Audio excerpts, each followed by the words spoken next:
Okay guys, I want to show you how to do a patch job, whether it be on a fender, quarter panel, whatever. We have an old hood here that we take pieces out of.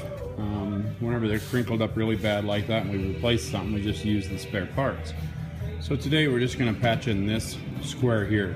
So I'm simply just going to cut a piece out here and place it here and show you how we do that. So let's start off by finding something to trace this line.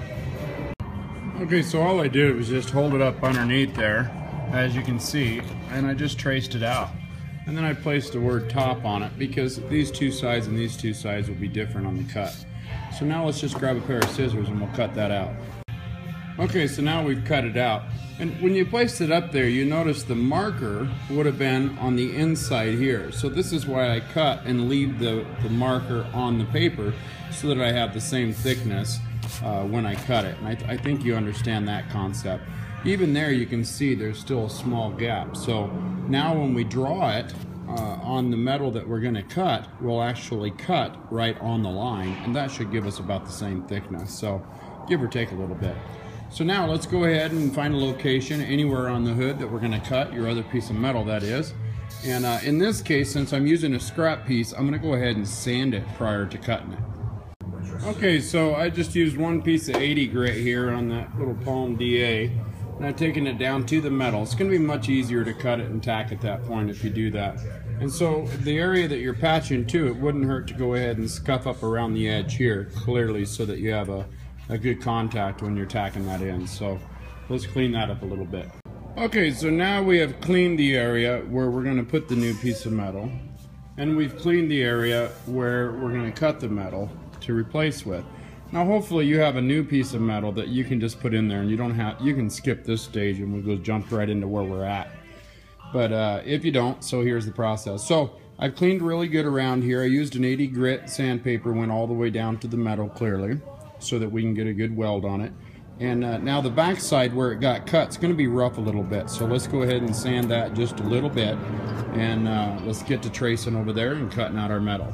Now I used an 80 grit sandpaper, I told you, and now to cut, I'm just going to use this little cutoff wheel, and you got to be real steady, so get comfortable, get a chair if you can, get real comfortable and just be steady and cut that out. So let me go ahead and blow all this off and we'll get going with our markings there, and I'll sand underneath this lip. Okay, so now we're about to cut this out. So you remembered we marked top for a reason. Both sides are going to be a different size of our patch because we're not sure, we didn't cut that out. If you cut it out, you could make it the same size, but I didn't cut that out. So, and if you remember too, we talked about the red line here. We cut on the outside of the red line. So now you can see the thickness of the marker will be the actual size of the steel. So now we're going to cut right on the marker. So even though it appears to be thicker, it's just going to be the same thickness as over there because we cut outside the line here. So let's go ahead and use our little cutoff wheel here, and if you don't have one of these and you need one, I'll put a link in the description for you. But let's go ahead and cut this out. Okay, so now we got it cut out. We'll have to clean up the back side of it there. But if you notice, like I said, I had a chair there, and just get as comfortable as you can when you're doing that. The more comfortable you are, the better it'll turn out. So now we lay her in there. Look how close that is. I mean, that is extremely close. I could even went a little bit further if I wanted, but that's extremely close. So let's get this cleaned up, and then we'll get a ground to this thing. We'll clamp it in there, and we'll get her put in. Okay, so that's all cleaned up. Now I wanted to show you, I busted up a magnet here, threw some tape on them. I got two of them. And what I'm going to do is I'm just going to set those in the corner now, just like that. This way I don't need that special PR75 $2,000 tool clamp vise thing. Anyway, so then you're just going to line it up the best you can here. I can use both hands here. And you're gonna, if I had 4 magnets, it would work a whole lot better because it would grab each corner. But in this case, 2 will do it. I'll just tack those corners first. So I'm just gonna line it up just like that. And I can grab one corner at a time, throw a tack on it, move, go to the other corner, and then rotate my magnets to the other 2 corners. Okay, so because I don't have all the corners, I just took the 2 or 3 here that are the levelest, blew a little hole there and had to readjust it all the way down to the lowest setting.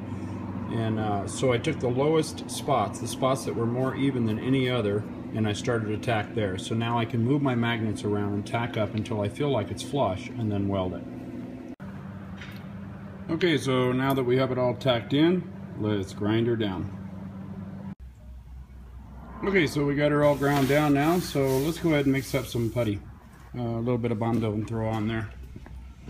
So here's the Bondo I'm going to use. It's just a body filler. And let's mix some up. We just throw a bunch in this little dish that it comes with, heat it up, and mix it up. Okay, so I mixed up the Bondo there according to the way it says on the... Actually, I mixed this one a little bit hot, but according to the way it says on the pan there, you've seen for the filler sign. So we'll let that sit and dry, and then we'll sand it down. Okay, now we're just going to continue sanding it until we shape it exactly how we want it. Okay, so there it's sanded down about how I want it. Now I'm going to shoot it with some primer. I started touching it with primer and I remembered I better show you this step. So I like to use a primer filler. I don't have any, so I'm just going to use this interior-exterior drying primer, which really sucks and runs, so hold it back away from your project if you use this kind. And I'll probably get sued or something for this YouTube video, but whatever. So use a primer filler at this point. And so there you have it. We got the Bondo on. I didn't paint it because there was no reason to paint it. I just wanted to show you how to fill that in. So we got the Bondo down and stuff, and we got the primer on it. So at that point you would paint it. So this hood's getting thrown away. So, but it just gives you an understanding of how to do it. So I hope this video helped you out. Please click like, please click subscribe, and please leave a comment. And check out my website at backyardmechanic.org. I'll put step-by-step directions how I did this, what grit paper I used, all the tools and such. So, alrighty, enjoy.